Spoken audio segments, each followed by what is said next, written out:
in Turkana who earns maybe 200 shillings a day, and they want that 14 sister to pay 16,000 shillings. How on earth are we going to sit down and negotiate? Okay, you've used the exact correct term. They are proposed. Negotiations happen how, John? Yeah? You've said that these CMOs have been given a mandate that is provided for in an act, a statute of this country, by people who say, please go out and collect this money for me. Their job is to figure out what parameters could work. Put something together and say, guys, you have a legal obligation to pay. We are proposing 16,000 shillings. Your response during the negotiation is to say, I don't think that will work for me because of 1, 2, 3, 4, 5. Could we revisit these figures as you negotiate internally with your members as well? Because that is the reason why. You are actually a CMO for the rest of the matatu industry. You are, okay? Not from a collection point of view, but from a payment point of view. You do it with the insurances, right? You all have SACCOs now. So being able to have a one-stop negotiation point, you've already put in place. This is exactly what the CMOs are trying to do now. And instead of having each of them go to each of the SACCOs, they can come to one association, which is Matatu Welfare or Matatu Owners, and have this discussion, which is a negotiation. So nobody is saying that the proposed tariffs, and I think Wanasige mentioned that at the beginning of this session, it is the first of several meetings so that all parties can agree. So I think if we come to this discussion with an open mind, yeah, that we have an interest to protect, yes, your users and your members, but also because they are using the property of somebody else, there is an obligation to pay. Does these bodies have any right to tariff the international music that is played in matatus and radio stations? All right, thanks for your question. Yes, the answer is yes, through a document called a reciprocal agreement. The principle of reciprocity means if your music is played in my country, I will collect it for you. The same way, if my music is played in your country, you will collect it for me. I'll use an example of a real-life reciprocal agreement that exists between MCSK and COSOTA. It's still there? Yeah. Okay, good. It's good to check. Okay, even ASCAP. So they sign an agreement saying, because now we are in a digital global space, it is highly, highly likely that there will be music from different territories here, and that there will be music from different territories in your country. So this agreement says the MCSK of the US or of Tanzania, when this music is played, collect it and send the money over. We will do the same thing reciprocally. So the answer is yes, when those rights are managed and licensed over through our reciprocal agreement. Good morning all. Thank you, June. Excellent presentation. Mike Strono, Fat Music Publishing. We're agents for Shia Music Publishing from South Africa. We represent local and international composers in this market and in the region. My question, and maybe I'm preempting, but there's been some discussion and debate offline about how these tariffs were set. You've outlined international best practice in terms of the other CMOs. Have they been used, and which ones have been used to set the proposed tariffs we're looking at now? I think that question will be answered by Bwana Adipo and Mr. Simeyu when they make their presentation on the exact tariffs and the justification. I'm going to reference some information that I have just because of my previous kofiyas that I used to wear, and sort of start answering that question. To say that yes, there are two things that happen. When you start as a CMO, you have to, obviously, you're not operating in a vacuum. So you want to be, especially because Kenya is a signatory to WIPO. WIPO is the World Intellectual Property Organization. So because Kenya has signed certain treaties, we cannot operate as a rogue country. There are certain principles and guidelines that help to govern what the countries do once they have sort of signed up to these treaties. So one of the things that was done was to study some of these countries and look at their tariffs. But even before the tariffs, the parameters, because that's usually what governs the spending. Remember that there's elements of inflation, there's elements of GDP, there's elements of the population size, and then there's just the Kenyan context. So that entire process was followed. And where does the Kenyan context come in?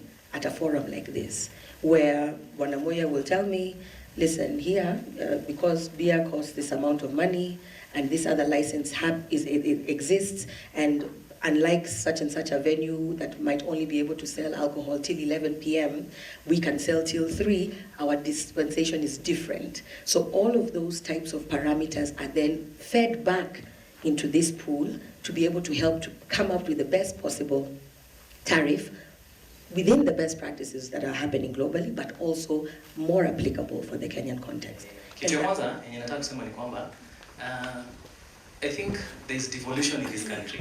So we are requesting music copyright, please, to come on the ground. And I would like to invite my friend in ebu kuja huko kwa ground, uone vile officers wenyu wana behave.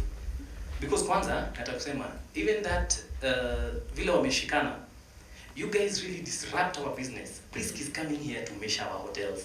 Sijui nani mwingine anakuja kufanya nini. We have no problem. And in fact, that coming together for PRISK and all that was proposed by Nakuru County when they came to our place. Because there is so much disruption when you guys come. We want to support our musicians. But those fees, as you've said, international best practices. Most of the forums in Europe tunaenda nowadays, munatuambia international best practices for you to close doors, for us not to negotiate on the fees. To be honest with you, those fees that we've gone through, they are out of this world. That is to be honest. Because, I can give you an example. In KRA, the minimum you can pay for payee is 10,100 and something. Mama mboga, ama yule mtu ambaye akona bar ya chini kabisa, there's no exemption. All of us are going to pay. And any other fees. So we've come here with an intention to pay. But please, don't limit us by telling us let's sit down and analyze the situation. Another thing is this: with this kind of payment, most of us we were not paying PRISK and KAMP. We were just seeing those things in the TV. Now we'll be, from the negotiation and from the coming together, we will be paying them. There's no problem. But now, by how much are you going to increase the cost of doing business in Kenya? By increasing these fees, have you negotiated and checked on inflation? Have you checked on the impact on the economy? Because now this cost, imeongezeka sana. There's liquor licenses, and all those things. So the other thing is this: from our point of knowledge, there's a meeting today, and there's a meeting tomorrow. So I think we also need some clarification on what is the purpose of today's meeting and tomorrow's meeting. And please, we're also inviting you guys, come down there to the county and let's talk, let's discuss these things. Because by devolution, I mean we're supposed to come to the county, okay, not here in Nairobi. In fact, for us, we were supposed to come a very large delegation. But some of them wakasema, we have the counties. Come, let's talk down there and discuss. And of course, we also want, najua hapa kuna bosses wa music copyright. I would like to meet with some of you because we represent Nakuru County Bar Owners Association. So I think we have some issues to discuss with you. Thank you. I agree with what you're saying. There's many of us here who have been in these forums and we understand what's happening. Mm-hmm. But for a lot of people who get arrested, that's when they're learning about the whole thing altogether. And so, and many times that enforcement happens outside of office hours. So we wanted to know from you and understand how is the enforcement supposed to be done correctly.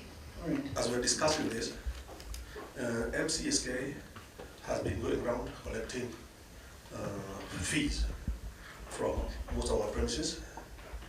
Yet we know very well their tariffs have not been gazetted. PRISK have also brought their invoices in our premises.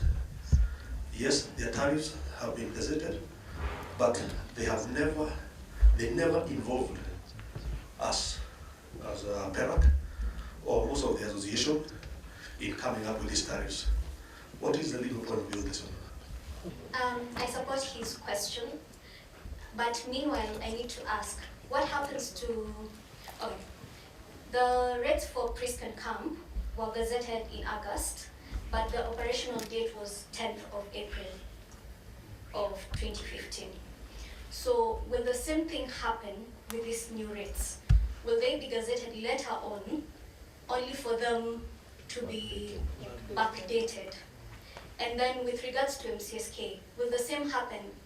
I mean, their rates are not gazetted, so most media owners have not been paying MCSK rates because there are no published tariffs. So once this is gazetted for MCSK, will this be backdated to back then, or will they take into account the agreements they had before with media houses, paying I think 72,000 quarterly or something?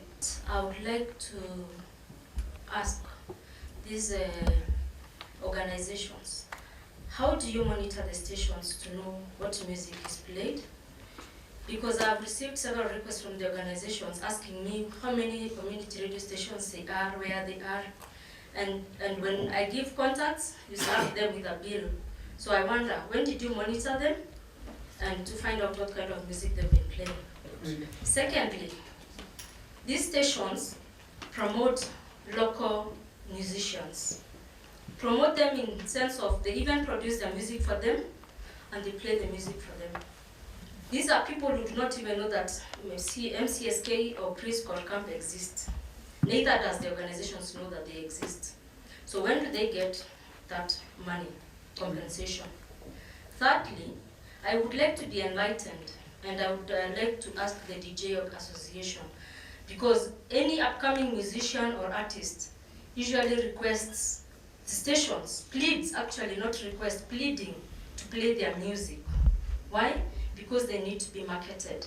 So these stations are really marketing their musician. Then you slap a bill on them. What is the negotiation? Kindly clarify this. What is the proper way to enforce? A notice that you have failed to comply would be good. Copyright infringement, there's a provision in the Copyright Act that says anybody who fails or breaches the terms of the provisions of this act would be liable to some sort of criminal offense, yeah, with repercussions of arresting and all of that. I think it's section 38, if I'm not wrong. Yeah, subsection 2.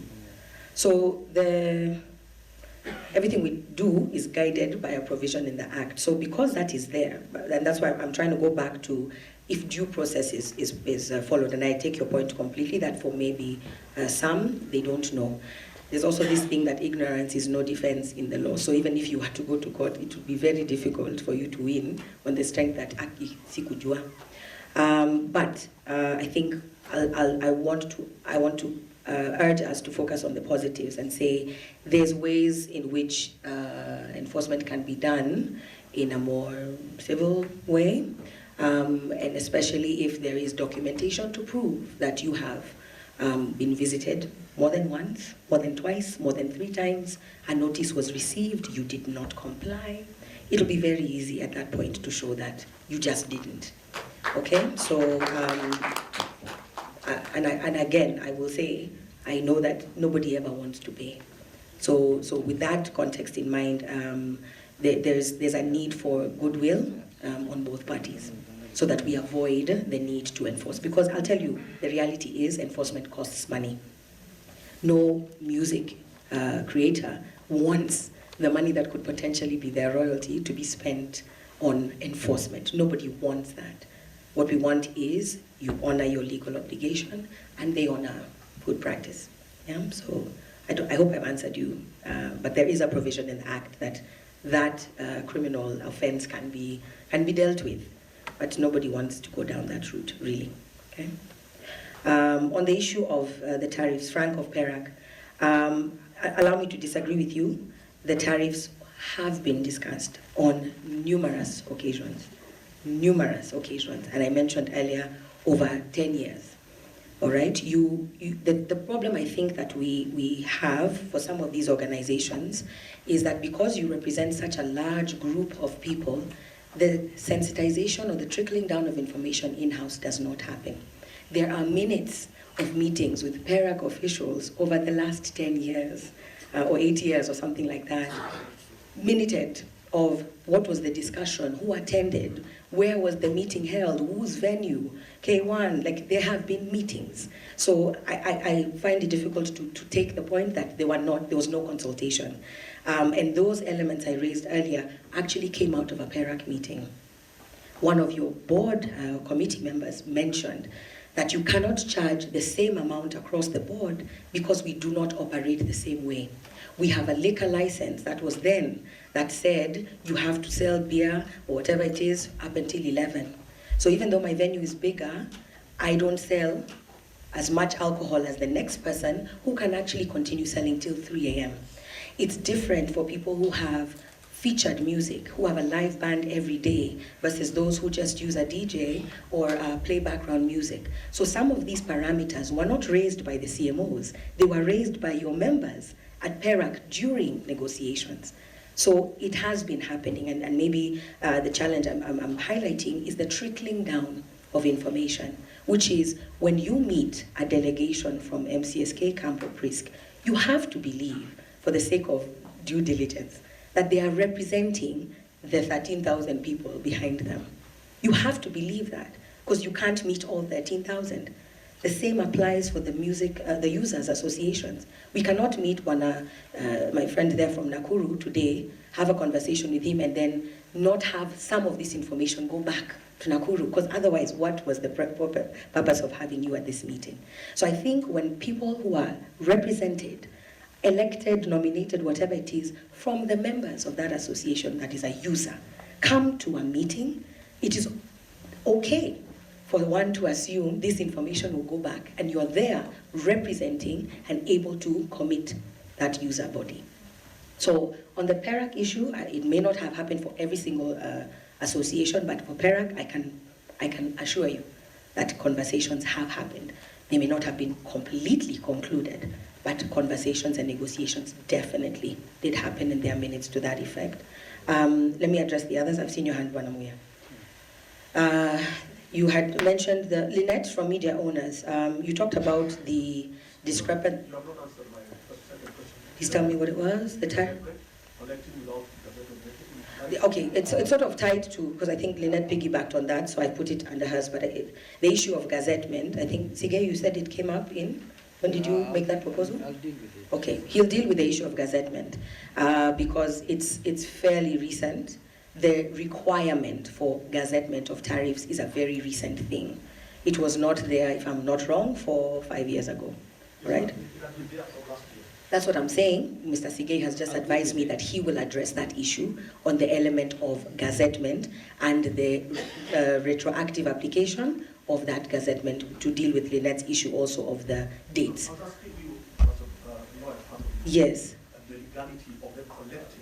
Without the gazettement, the legality is definitely there.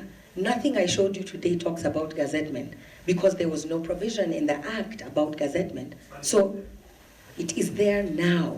And I'm saying that on the strength of those 5 sections that I highlighted, they have the right to negotiate with you and collect from you and distribute without those tariffs being gazetted. I am very serious, yes.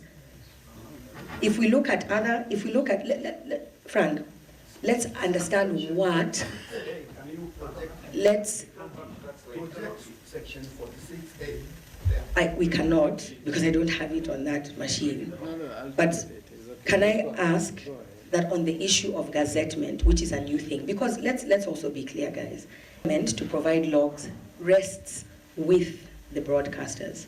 The media houses have that obligation. But because there has not been a lot of compliance in terms of submitting logs from the media houses, the 3 CMOs have invested in software that monitors what it is that the media houses are doing. And the only reason that happened was to be able to distribute the money accordingly, so that we have a sense, or they have a sense, of whose music played how many times. So if it's 100 bob, how is this 100 bob distributed based on the log sheets that come in as evidence to support.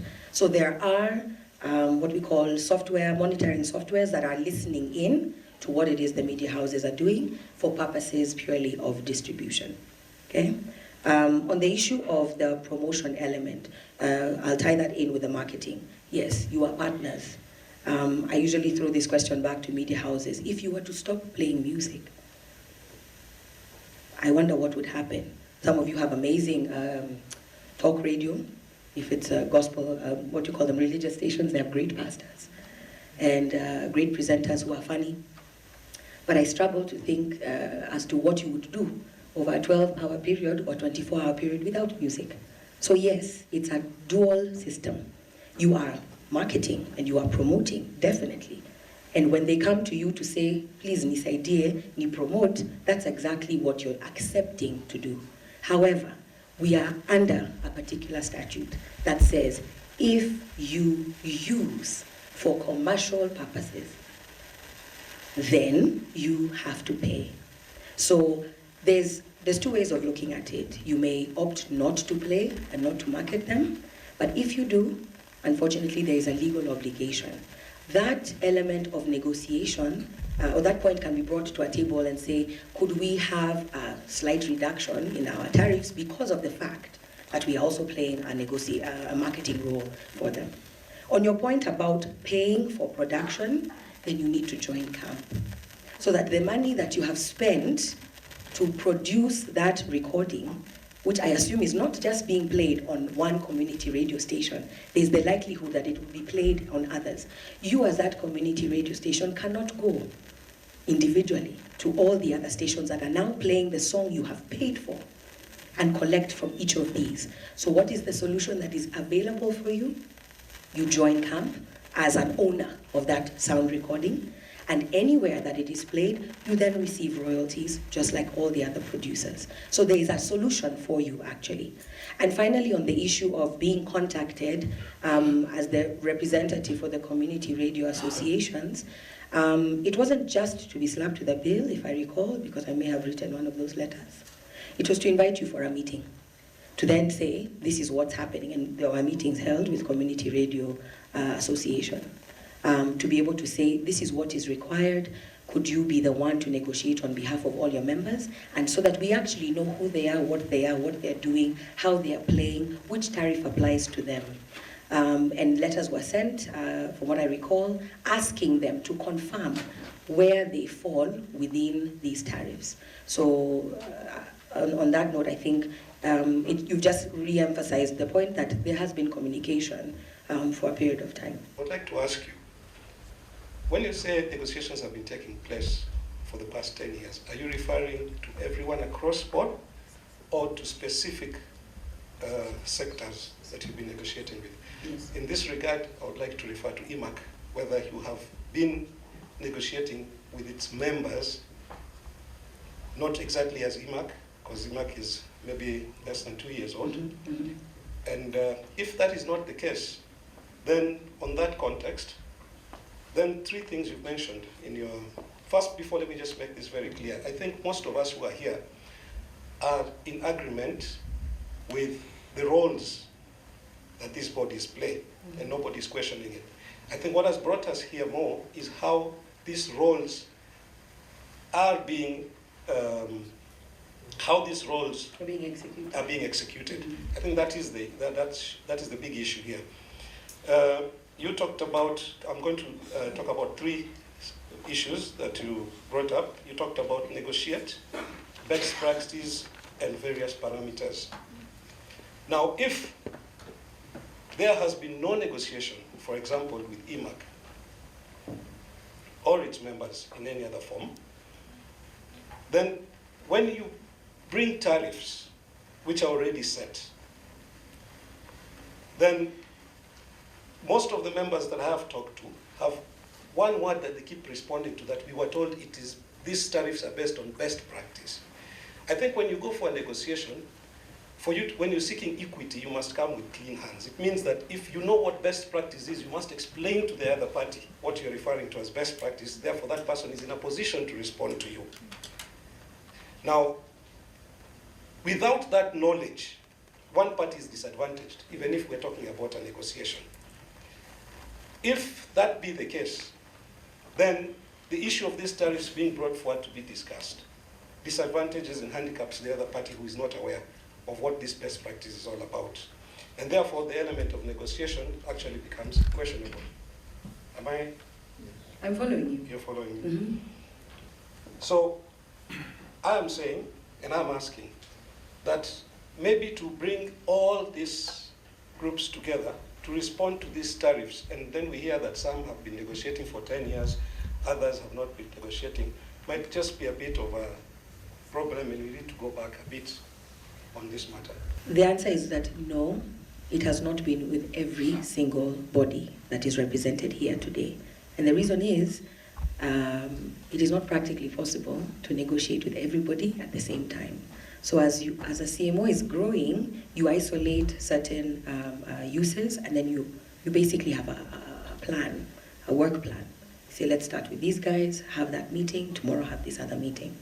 However, on your point about EMAC as an association, as young as it is, there has been negotiations and compliance from event organizers in the past who have paid annual licenses for certain numbers of events that they will be having on an annual basis.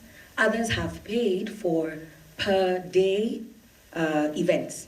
So there has already been income streams from who are now your members. But on the point about EMAC specifically, I would not know. I'm not here as a CMO, by the way, I'm just here as a lover of the industry. Yeah. So I can't answer about EMAC, but definitely not for 10 years. But definitely your members have been in compliance. Maybe not all, but it's great that you're now as one association, because then that one-stop shop type of negotiation is much easier now. We want your opinion. We are at the same time preparing regulations. We want your point of view on how in future we'll be discussing these tariffs, including if